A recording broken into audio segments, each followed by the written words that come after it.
موعد مباراة نادي الترجي التونسي ونادي سيمبا التنزاني والقنوات الناقلة.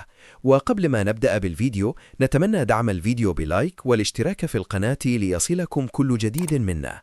يواجه نادي الترجي التونسي نظيره نادي سيمبا التنزاني في الجولة الثالثة من منافسات المجموعة الرابعة من دوري أبطال إفريقيا.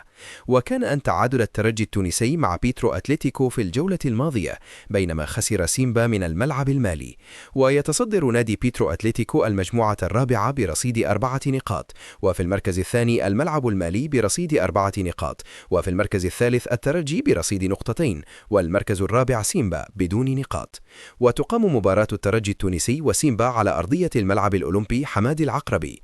وموعد مباراة الترجي وسيمبا يوم السبت الموافق اليوم 24 من شهر يناير الجاري، وتنطلق صافرة بداية المباراة عند الساعة 5 مساء بتوقيت تونس، والقنوات الناقلة للمباراة هي قناة بين سبورت.